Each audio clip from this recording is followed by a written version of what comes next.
Okay.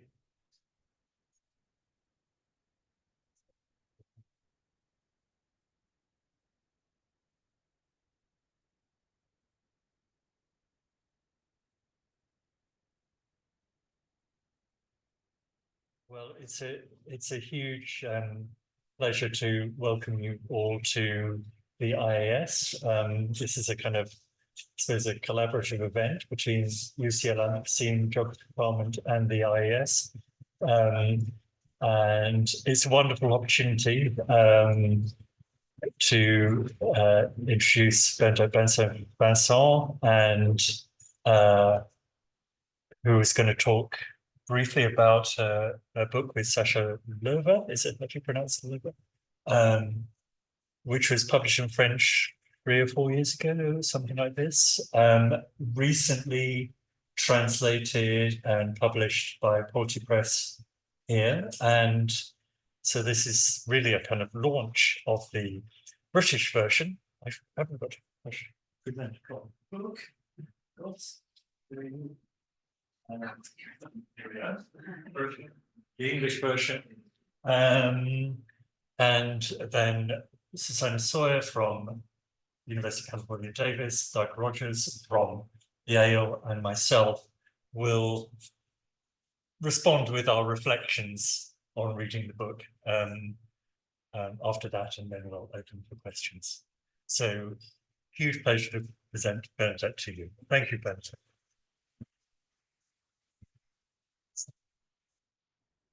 Thank you, Andrew, for this organization, and thank you also to Suzanne and Doug for accepting to discuss the book. So I will briefly present the reason why Sacha Loeve, who is a former student of mine and is now assistant professor in Lyon University in philosophy.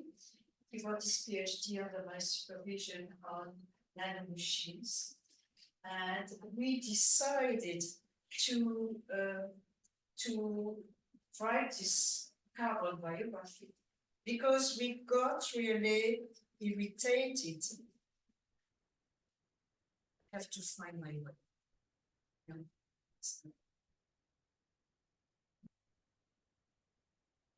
How can I move? It's this one. Thank you. Because we got very irritated about the slogans, about zero carbon, decarbonation of economy, and so carbon has been identified as the enemy of the ecological transition, and there is a strange consensus about that, which is very rare, about public opinion, capitalists and politicians, even BP, which became now beyond petroleum, imagine. And so it's not really, and it's really in contrast with the,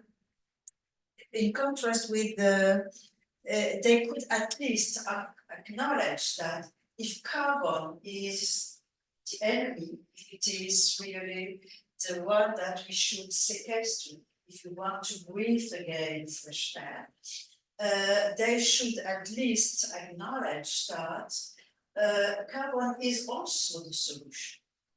Carbon is the solution because it provides, and it has been providing over the history of chemistry and physics, standard, universal standards.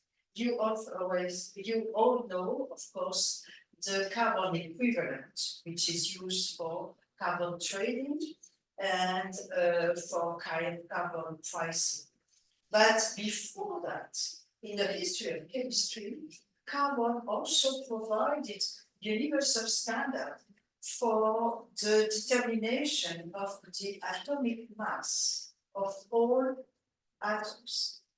And because carbon-12 has been arbitrarily elected as the unit for other unit of the system of atomic mass. It also provided the unit of mole, which is the number of Avogadro number of N. So it's part of the solution. It's like the pharmacology. You know? It's a problem and a solution. But our project was, of course, to contrast this devaluation, public devaluation of carbon with the prestige of carbon in scientific circles, because carbon is the fourth most abundant element in the universe and the second most abundant in our body. And so it's important for all scientists. You cannot do without carbon, whatever the science you are working on. And also carbon has won many awards in recent carbon 14 for the Nobel Prize chemistry, fluorines, carbon nanotubes, and graphene recently, which is the most promising form. But I'm not, and we are not interested in complaining about the poor public understanding of chemistry. It's not our project. We are not really interested in that. And what we're not trying to fight against the poor scientific literacy of the public. And we're not going to say, you don't want to reduce carbon to CO2 because it's only one form of carbon. This is not what we were interested in, is to realize that we are constantly facing different phases, what we call multiple personas of carbon. Because carbon is not just the atom of carbon, it's not just the hexagon of carbon. Beyond chemistry, there are many other carbons. And it's not just CO2. It's not just the carbon as a combustible that we used in industrial revolution. Thank you. And so it's not just the carbon of the photosynthesis when plants are transforming CO2 into oxygen, which was the beginning of life on Earth, you know? And it's not just the carbon of diamond, symbol of love forever. Okay, so there are many forms of carbon, not only of elemental carbons, but also of compounds of carbons. So beyond chemistry, there are many other carbons. And we wanted in this book to show that, to display the various personas of carbon and multiple modes of existence of carbon in his technical mode of existence, chemical mode of existence, biological mode of existence, geological mode of existence, cosmic mode of existence, economic mode of existence in carbon trading. And well, so that's a lot. And we wanted to show that in general, we heavily depend on chemical elements. We heavily depend on materials. And so we took carbon as a kind of paradigmatic example of our way of dealing with materials in our life. And maybe, but we can discuss that at the end, we want to point toward alternative material politics to face the Anthropocene, alternative to pointing to carbon as the culprit, as the bad guy that we should sequester down in the carbon sinks. So first idea is that displaying the modes of existence, we wanted to emphasize that carbon is really biology master builder. I take the notion of biology from Michel Serres, who is a French philosopher and was actually my mentor. He coined this term to emphasize that the entanglement between the history of the earth, geo, and the history of life. And that we cannot dissociate the evolution of the earth, of the planet, and the evolution of life. Because we as biological beings, we are part of Gaia. We are part of the earth. Okay?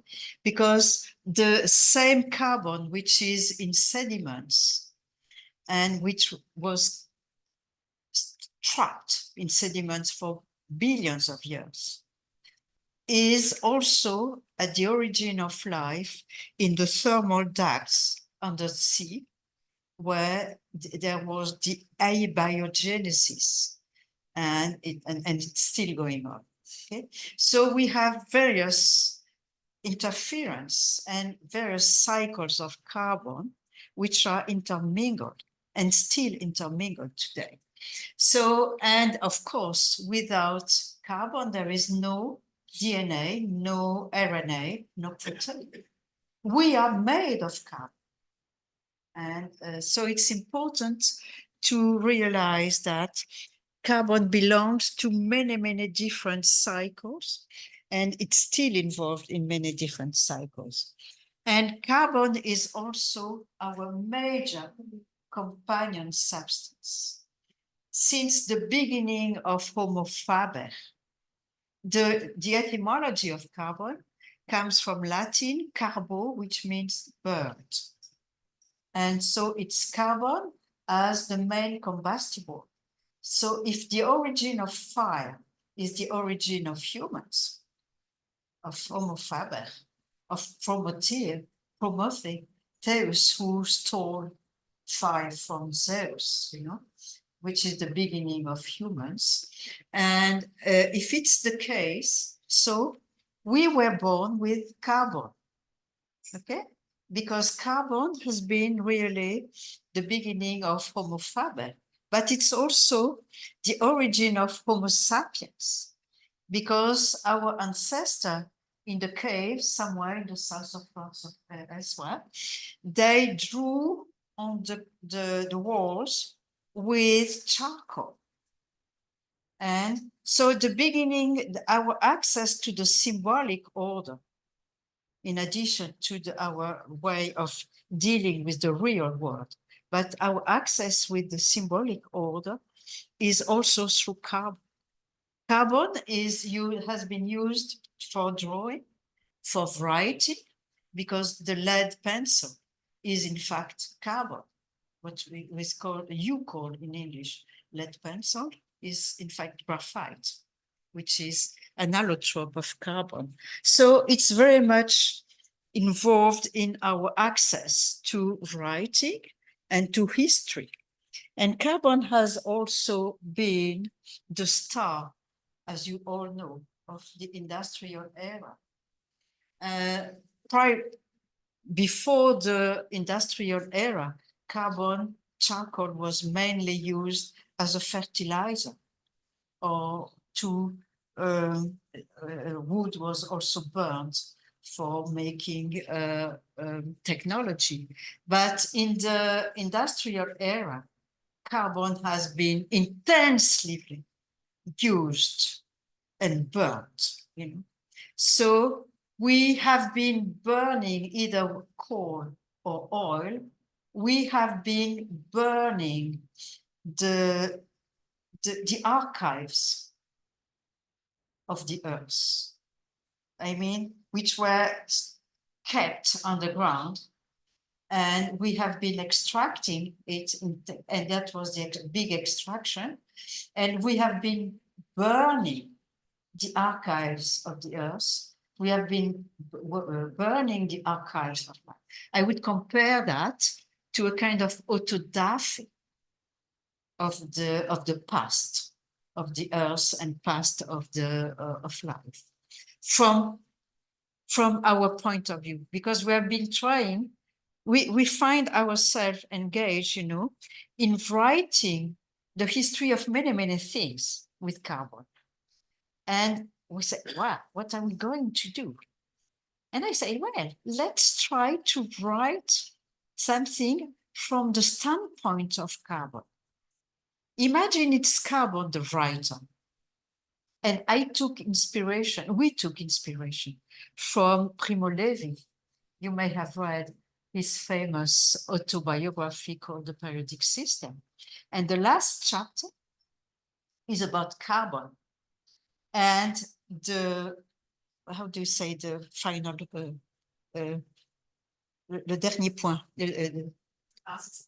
yeah, at that point is about, he leaves his pencil, he said, it's carbon who wrote the book, okay? So we took inspiration. So let's try to write the story from the standpoint of carbon. And from the standpoint of carbon, the Industrial Revolution, the industrial era is really erasing his life, his many lives, his many stories. Because carbon has been writing many narratives. The big narrative of the origin of the Big Bang, of the universe in the Big Bang, the narrative of the history of the Earth, the narrative of the history of life, the narrative of the history of human civilization. And we are just going through that. And if you look, not only that we have burnt fossil fuels, but also if you look at petrochemistry is simply destroying, cracking the nice carbon molecules that have been made down the earth. And we are cracking them in a petrol raffinery, no, it's oil raffinery. And so it's cracking and then repolymerizing. So, I mean, and that's why plastics, the age of plastic is really the age of technophores, because the mass production and consumption of single-use plastic items is really burning and throwing away these archives of life and the archives of the earth. And so it's really the entanglement of technology, of food, because as you know, the plastic debris going into the ocean, then they are eaten by plankton, then by fish, and okay, and with the contamination of all the additives that there are in plastics. So they are again entering the archives of the planet, because now you have some seashores that are full of plastics, and plastic even enter into the sediments in some areas. So it's a kind of new cycle. And maybe the recent attempts at recycling plastic items may or may not herald a new episode in the biography, a new story, which is starting, where a new plastic carbon enters into the food chain, then enters into the sediments, into the geology. So we don't know. So it's an open-ended story. So nevertheless, it's not the sad end of the history of carbon, because carbon is always promising new things. If you look from Edison carbon filaments in the early 20th century, which was a disaster, but it worked for a while. Then to carbon fibers in the making of composites, which is still a very, very booming industry. Then to carbon nanotubes, and then the last one, the 2D carbon of graphene, which is really starting a new kind of technology, a 2D technology, because it's just a one layer atom of carbons. So it's still, it's a symbol of the technological promises and the economy of promises in capitalist world. We are still relying on the promises of carbon. So just to, maybe we could envisage an alternative material politics. It's time to release for carbon from the prison of petrocapitalism. Because the identity of carbon in the public era, and especially in the political and economic world, is carbon is simply reduced to a resource for humans, and a resource that we want to keep or to spend for our own sake. So we have to start new partnership with the multiple carbon identities. And this is a real metaphysical challenge. We have to learn how to consider chemical elements as real companions or partners of our technological adventures, rather than as simple resource for us. Because they have, all chemical elements have their own history. They are historical beings as we are. They are not just what is in the Mendeleev chart, They have not been here forever. And they will not be here forever if you consider that some of the elements of the Mendeleev periodic system are threatened to become rare materials, critical materials. So we are really using chemical elements as predators, and we are considering them. So taking care of carbon multiple temporalities, this is what we are trying to do. And we are now, together with Sacha, we are now working really on how to reconsider materials from the temporal perspective, and to realize that they have multiple temporalities. So if, just to wrap up, we should develop a new perspective on our entanglement with materials against the cliche of we are now in a dematerialization era, That was with the internet, and so people talk about dematerialization, but we know that internet doesn't mean dematerialization, because it costs a lot of energy and of matters. And chemical elements have to be treated as historical agencies with multiple entangled lives. So that was and it's still our aim to consider. Hello. So thank you for your attention.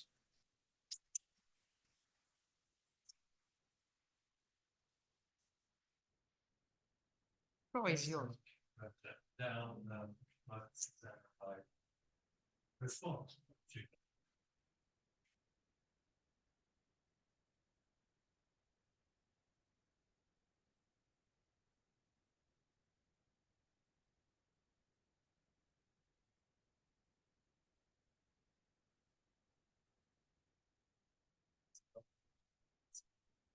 Whatever order. Yeah. Okay.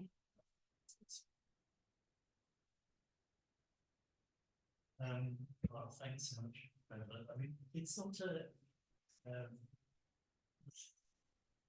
this book is a real pleasure to read. It's not a kind of, it's a book which I think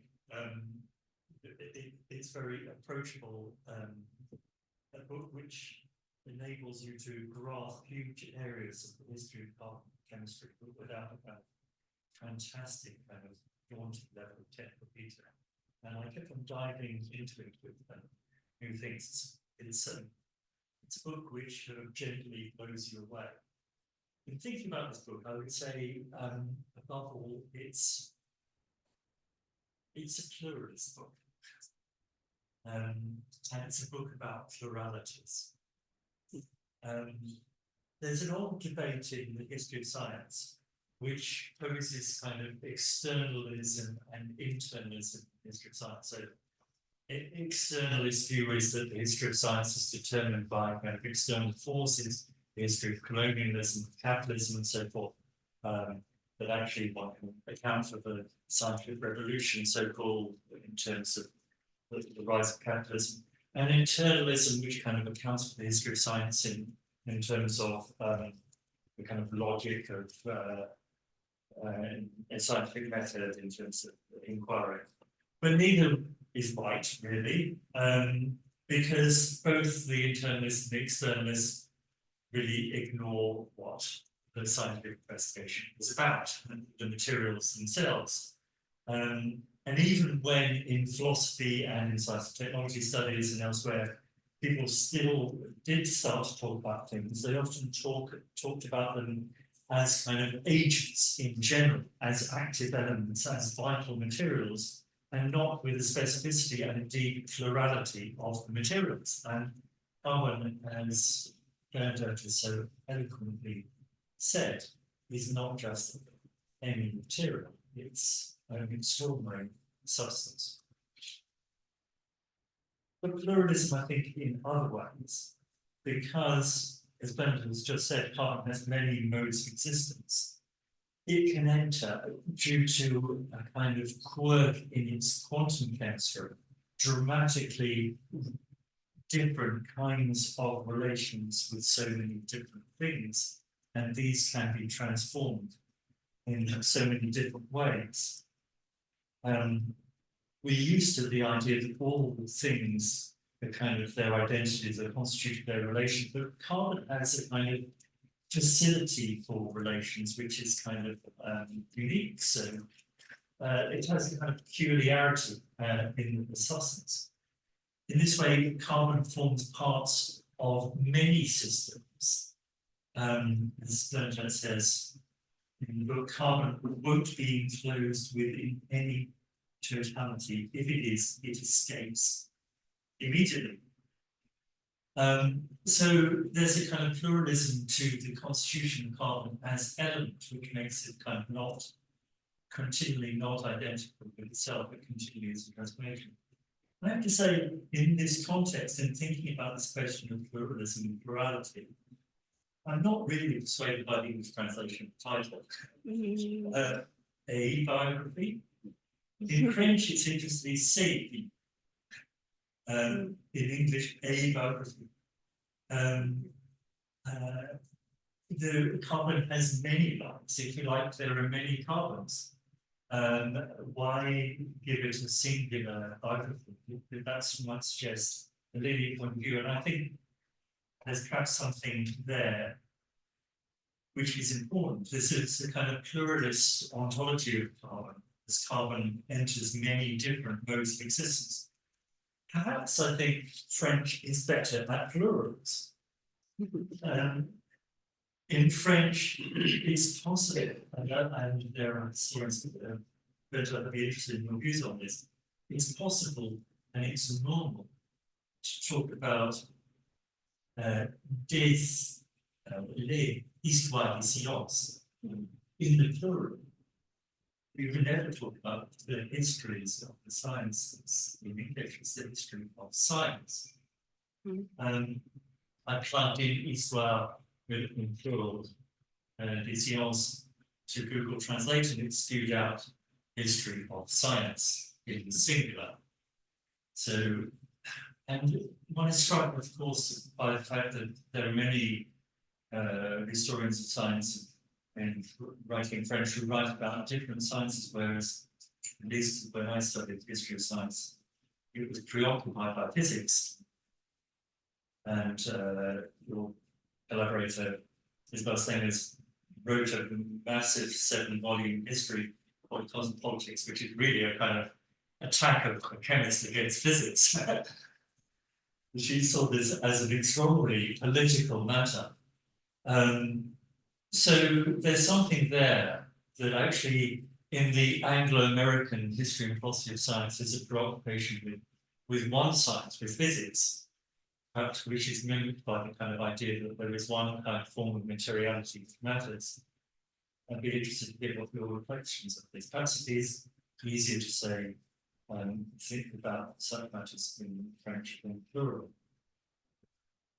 So carbon has many lives, and one of these lives which we increasingly know about is its political and economic life.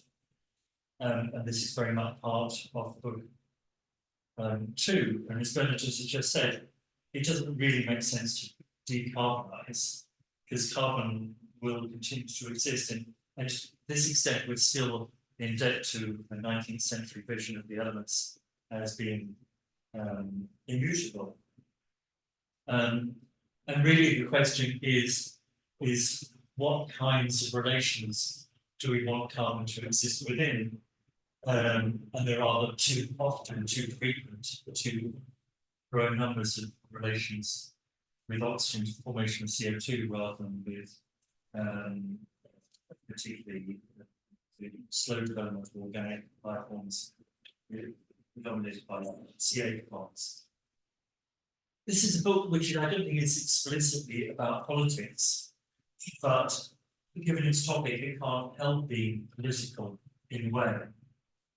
Perhaps through its insistence that we attend to the lives of carbon, work out a way of writing, as Bernadette has said, which enables carbon to exist, to enact, and this is the challenge.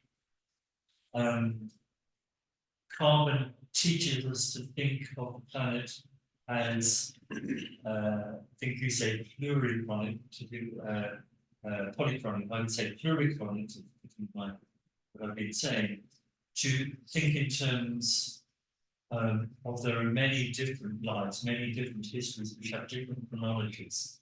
That we shouldn't think of history in terms of stages, in terms of revolutions or epochs, the Anthropocene or pre-Anthropocene, or whatever, but recognize that the carbon opens out its polychronic history. It means that we should quickly look for political solutions and categories to impose on carbon. But we need to give carbon a kind of this remarkable element which has so many relations, its own space. Bernadette says the challenge is to let carbon speak. So rather than perhaps thinking, if you like, kind of what it, in terms of the opposition between internalism and externalism in the history of science, actually what this book does, I think, is point to the possibility of thinking of the outside from the in, from thinking of how one think of larger histories from the point of view of the atomic and even the subatomic relations of this element, which is always an ultimate element. Okay, I'll stop there. Okay. Good afternoon, everyone. It's a pleasure and honor to join this conversation about Carbon and Biography, a book that I read with ever increasing excitement. It's one of those books that will be with us for a long time, I think, with nearly every chapter and sometimes every page providing insights and provocations that I think can and will generate new perspectives across a wide range of disciplines and approaches. And as I began to appreciate this as I read, and I thought I would sort of survey of the field style point to a few of them. And then I discovered as I got into the middle of the book that this book was actually helping me to riddle through some problems that I'm dealing with in a research project that I'm working on at the moment, which is broadly about microbes that eat oil and gas and the humans who tend to them. And so I thought maybe I'm just going to tell you that rather than do the larger survey thing. And Andrew has done a nice job talking about some of the bigger picture things that emerge from this book. I'm going to give you a more targeted example of what this book meant for me. I can imagine other people in this room or elsewise jumping off from other chapters or other pages. So for me, one of the most helpful chapters was chapter 13 called Working Toward a More Sustainable Economy. Even though what I'm going to say has less to do with the actual focus of the chapter, which is sustainability. In the opening pages of this chapter, the authors note, and I'm rephrasing here a little bit, that their biographical perspective on carbon allows them to bring together the geological and the biological. You heard a version of this in Bernadette's summary. Carbon bonds, that is, are central to the operations of both and to their transformations into and out of each other. But as the authors note, scholars have tended, with various exceptions, Biogea, Biosphere, Gaia, and others, to draw a pretty firm line between the social science and the humanistic study of the geological on the one hand and the biological on the other. Pretty clear bodies of literature that are focused on the one hand on carbon markets, the materiality of oil and gas, extractive economies, fossil capitalism, and on the other hand, on the bioeconomy, metabolism, so-called life sciences, biotechnology. This present-day scholarly division of labor in the social sciences and humanities, I think it's real. I think it mimics a real-world division that I have found to be surprisingly pervasive and durable and puzzling as I try to think about this crossover where microbes, things that are alive, eat oil and gas, things we assume aren't. Just a few examples that I've come across as I do this research. When I first got interested in these oil-eating microbes, I went off to the Bio Convention. This billed itself as the world's largest and most comprehensive trade show for the world of biotech, and it is enormous. And I walked for several miles each day on the convention floor in Boston and its associated conference rooms, and I found one single person talking about biotech in the oil and gas sector. So we're some sustainable alternative energy folks and some non-geological biofuels folks. This is despite the fact that there's actually quite a lot of biotech and a lot of research in microbiology in the oil sector, but not at this big biotechnology conference. This is an absence that I found to be somewhat mirrored on the oil industry side, where the discipline of petroleum microbiology has a peripheral presence. Practitioners in this field tend to come out of training in environmental microbiology rather than oil field technologies or geology, and they have a hard time convincing oil executives and oil geologists of the significance of their work. One practitioner in this field I spoke to who had finally gained corporate permission to get access to oil rigs and other production sites to run biological tests found himself ridiculed as the bug guy by the field crews he was working with. Another, an investigator of microbial participation in pipeline corrosion, finally got permission to examine pieces of pipeline being replaced or repaired. He found that the field crews who were preparing the samples for him were so steeped in their expectations that pipelines were lifeless places, that they very courteously, as far as they were concerned, sandblasted all of the pipeline samples before sending them off to the lab, thus leaving nothing at all for the PCR testing. So I could multiply these examples from my interviews, but it's no wonder that the anthropologist Stefan Helmreich, in a much cited review article that cataloged what he said were species of biocapital, and there are a lot of these species, found himself looking for an arena of capital that was necro rather than bio, and landed on the oil industry, specialist in the recirculation of dead things. So he's not wrong on how we tend to classify these things, but, and this is what I found some ways to think through in this book, and particularly in this chapter, from the perspective of biographies of carbon, as set out in this wonderful book, this appears as a manufactured divide that has taken a lot of work to build and maintain over decades, over centuries. For as the authors point out in chapter 13 and elsewhere, carbon chains are central to both the hydrocarbons and the carbohydrates. and the transformations between them. There are many of those, but the microbial ones are the ones I've been interested in.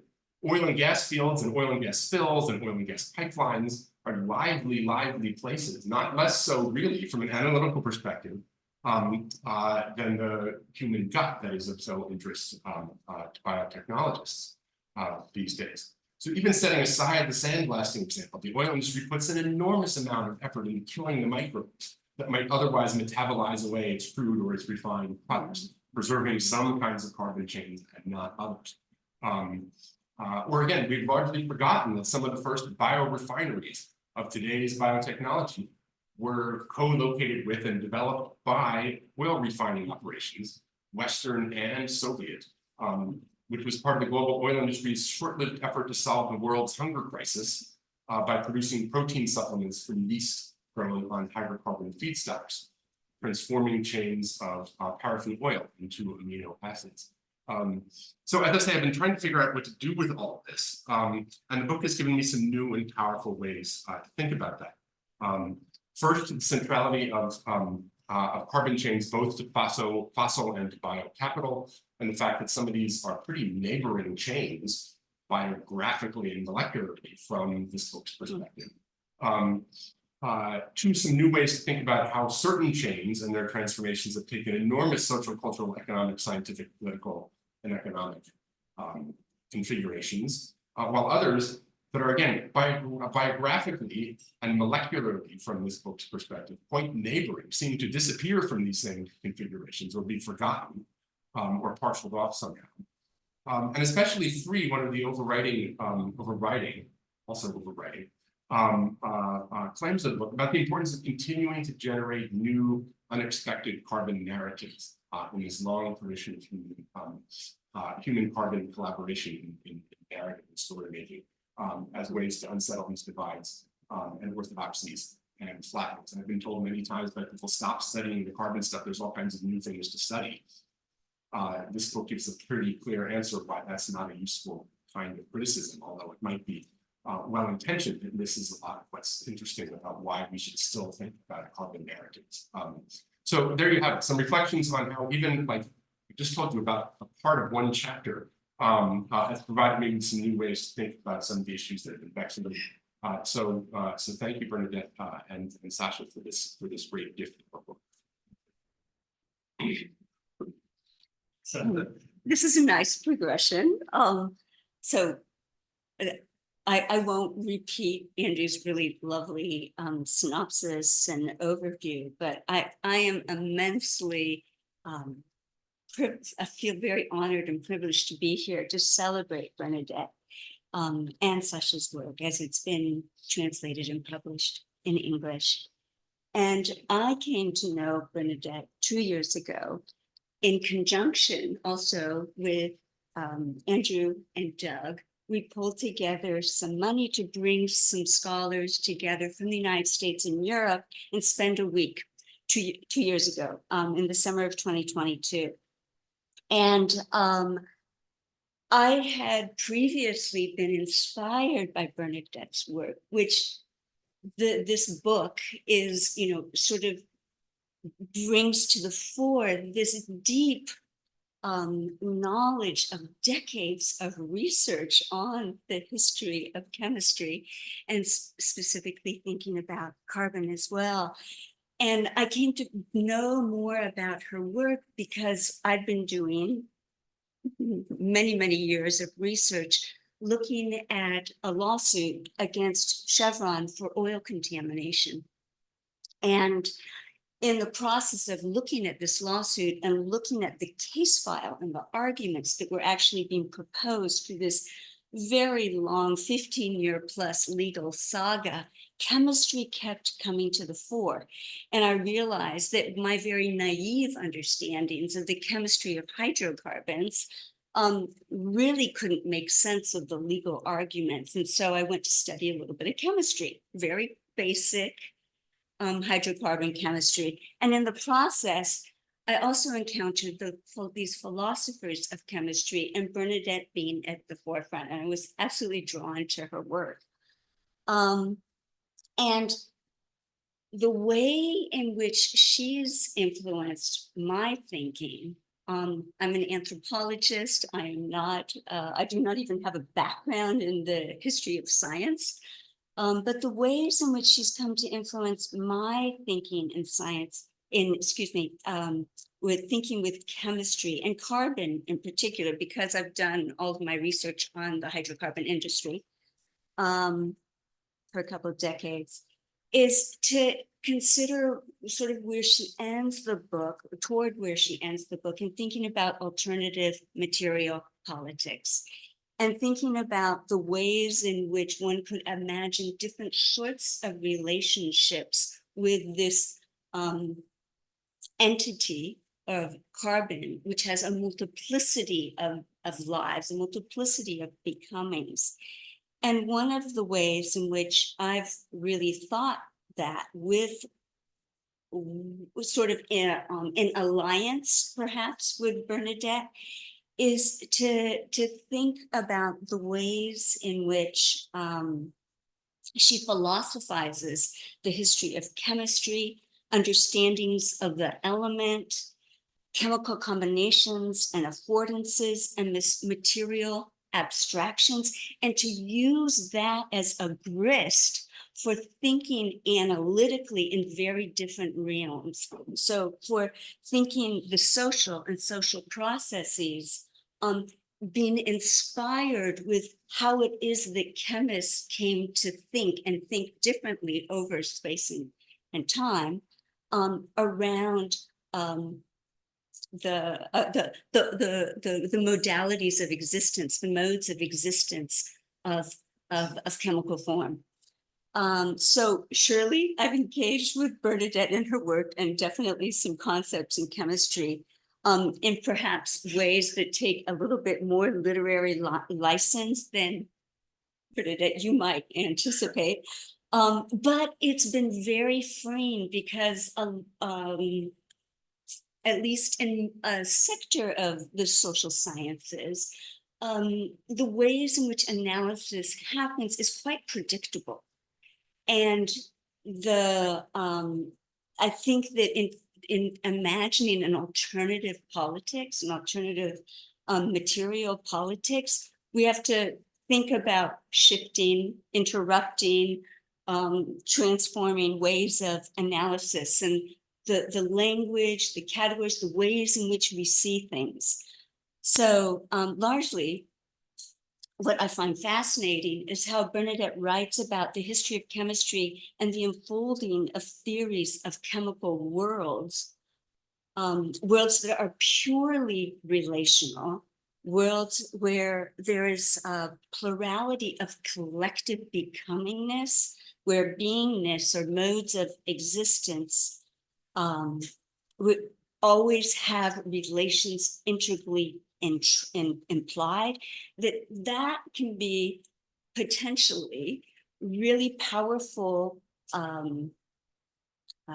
modalities for thinking the social, for thinking way outside the chemical realm. So that Bernadette's explorations have been deeply inspirational for me to think beyond the chemical.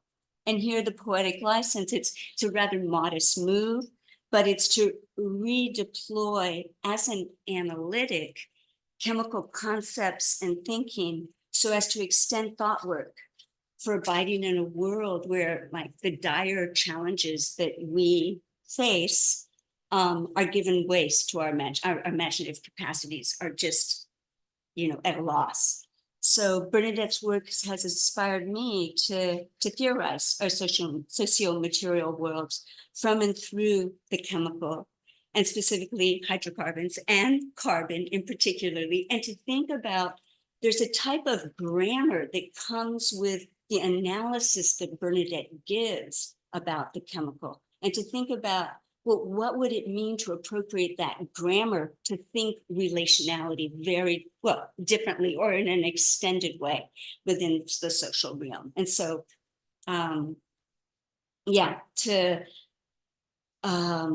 to do that grounded in a persuasion, and it's a hope, it's a desire that attending to chemistry materiality and technique may afford expanded ways for detecting and amplifying less attended relations.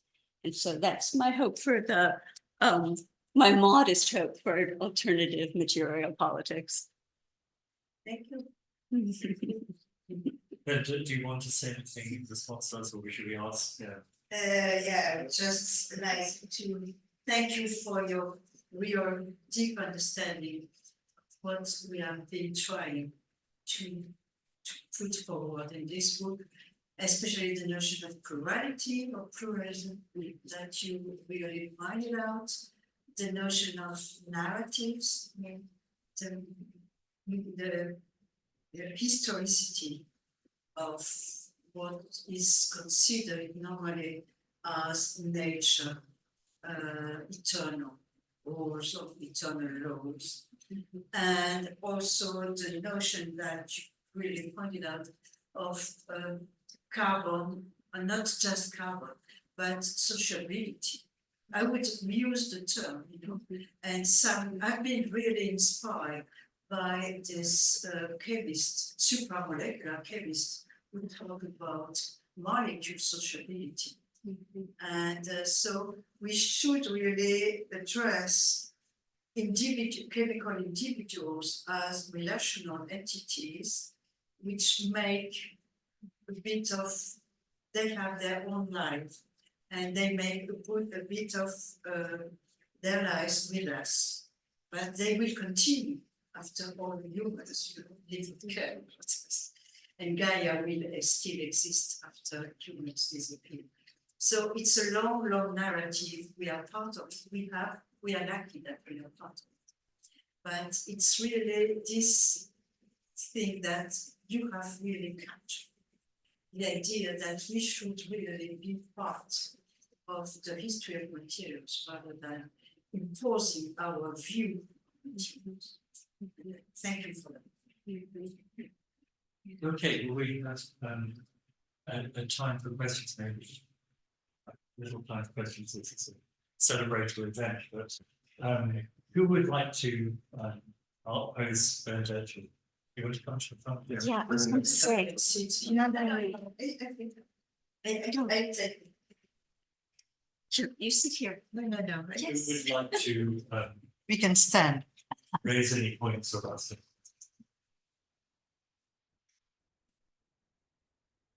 Yeah. Thank you so much. I haven't read the book, but I do have a copy of it. Some of the things that struck me was in your exercise is a bit anecdotal. So when you were talking about carbon and its futures, I was thinking of the way one of the relative qualities of carbon is medicinal. You know, we have these carbon filters in the water in terms of the purification processes. We're thinking of charcoal making its way in terms of purifying matter and body as well. And so I wondered whether you could, in your book, you engaged with the kind of pharmaceutical and medicinal aspects of carbon, because most of us go down the obvious path of fossils and energy, which is the main entity that carbon is being put into brackets or parentheses or captured as a source, and whether you have looked at the pharmaceutical and medicinal. No, we haven't. Carbon. We didn't go deep in that, but there are many anecdotes, as you pointed out, that mention the medical uses of carbon, especially CO2, as you know, has been used not only as a poison, but also as a cure, especially when Priestley used it for making soda water. And it was a medicine at the time. And there were, even in the antiquity, the fumes from the thermal were used for medical applications. So, and today, carbon nanotubes are used for target drug delivery. So that there are just hints of that, but we don't have a real chapter on medical applications of carbon. We try to cover as much as that, but we really like to tell anecdotes. And we are storytellers. And I think that carbon deserves storytellers because it's really writing many different stories. And why the emphasis on temporalities, later part of it was largely. The emphasis on temporalities came at the end of the group, when we realized that the Anthropocene is really a clash of temporalities. And carbon is the main actor, because we release in 200 years, billions of years of carbon. But it's not just the distance of the time scale, you know, it's not just, it's also that carbon has different subcycles. And all the cycles of carbon do not fit together very well. And if you read what carbon scientists are writing about the cycles of carbon and the Earth, they notice that sometimes carbon cycles disagree. And that's very worrying. It's not just a question of speed, or it's not just a question of kinetics, you know? It's not just the great acceleration, as Anthropocene scientists put it. It's also that carbon works sometimes as a good thermostat of climate, and sometimes the other way around. It emphasizes the polarization towards warming or cooling. So carbon is a tricky guy, you know, and we have to deal with that. And so that's I'm mainly working now on temporalities of materials, and I don't know what will come out of that, but it's very complex. Can I just ask you, I wondered whether you might say something about your untranslated book, which on the question of temporality, you know, the top is out. Which one is it? First, I would like to say that I'm very grateful to Scott Lash, who is here, because he is the one who got read the French version of Carbon and got it translated by Polity Press. So it's thanks to him that we're here. And I would very much like to have for the Temps Paysage is for me the continuation of the Carbon book, and it's the exploration of the timescapes that materials create. They create different timescapes, and we have to live on these different timescapes. We are part of the timescape because all chemical elements are defined by the timescape that they create. Or say all chemical elements are defined by their ecosystem. Okay? They have an ecological life. And I call timescape this ecosystem because an ecosystem is a dynamic, it's timescape. It's a dynamic entity. And this is when we think about the future of technology, whether we will work on renewable energy or nuclear energy, as we choose in France, we should start, well, what kind of timescape are we going to have? If you choose nuclear energy, as we do, we are mixing very different timescales, very different timelines of the different carbon isotopes or nuclear isotopes. So what are we going to do with that? And this is the idea that maybe we should think about technological choices today in terms of what kind of timescape we are constructing with that. So that's just the beginning of the reflection. But we have to think about collectively about it. So, the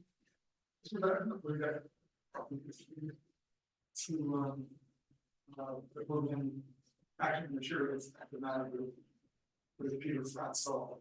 And I think Patricia Ebel and Patricia is also with the formativity and form. And I always thought about carbon in terms of matter. What about form? And what about when carbon forms?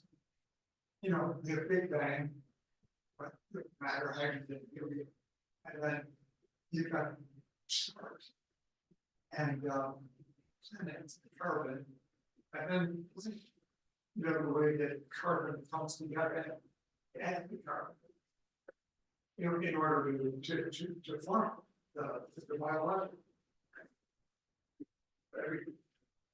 So this I maybe it's me going backwards in circles, but I don't forms. And when you're talking about fascinating, you're just talking about temporality and as systems.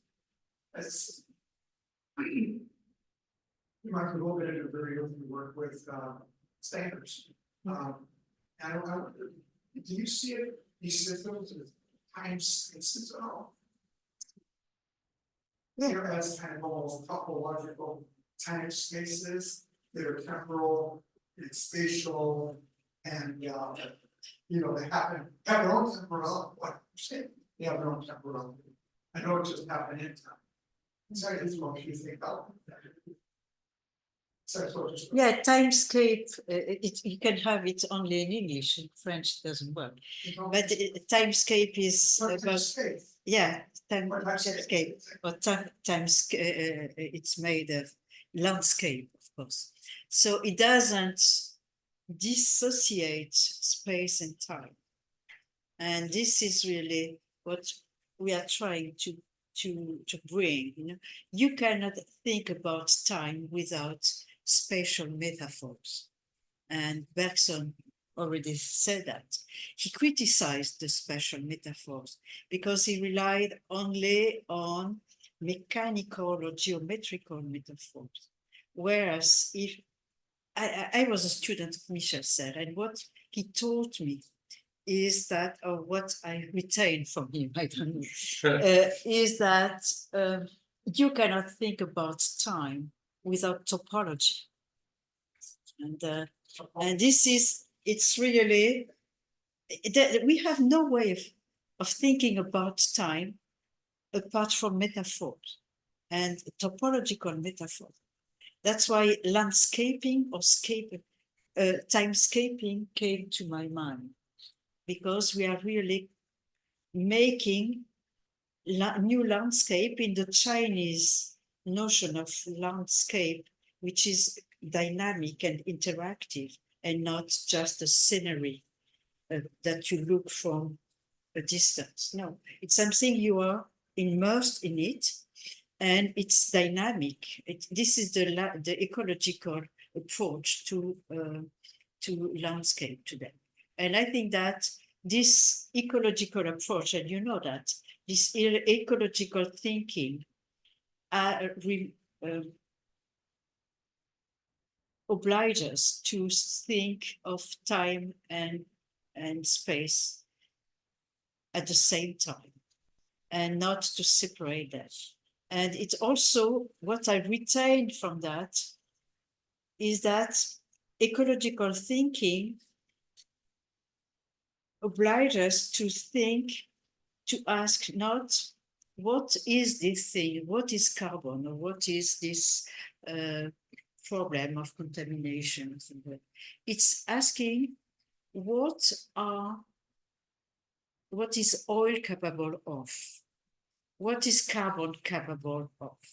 Asking of trying, instead of imposing our categories or analytic analysis, trying to bring out what they are capable, their inner capacities, and what they could do, either through experiments, trying to interact with them through experimental or through analytical or thinking about them, and trying to think what are they capable of. And carbon, if you look at it, carbon is capable of many, many other things that we don't even think about today. Carbon has many tricks in his back, and it's capable of the best and the worst for us. And that's why it's not just a pharmacon, a genus being, it's many, many things.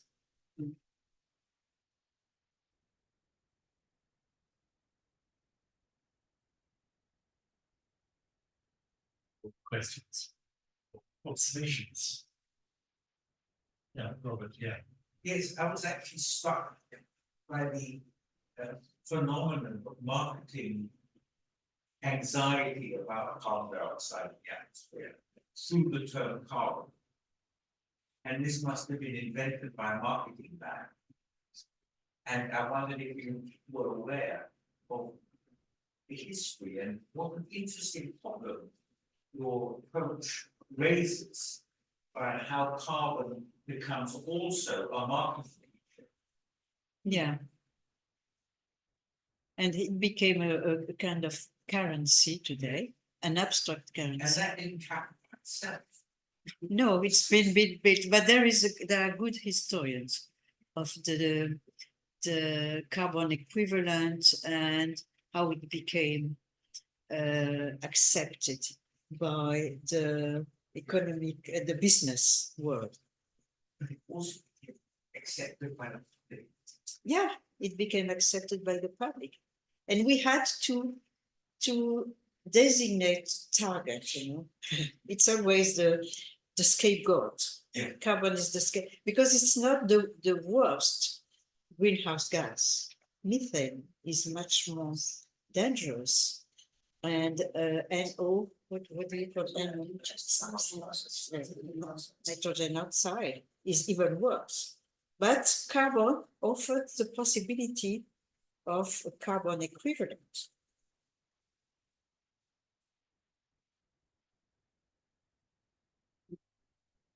With that thought, I think it's a good time to celebrate the Thank book, you. which is a huge Thank you.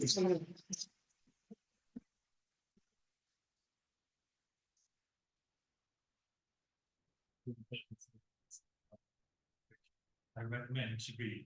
Now Polity promised us, they have provided us, I think, with a code where you can get the book cheaply. So I think if you've registered online, we will be able to send you the code to get that. Excellent. Thank you all for coming, and there are prints back underneath this. Thank you. Thank you. Thank you to you, Andrew. Thank you. Yeah, who have been really very, very kind and effective. So bad.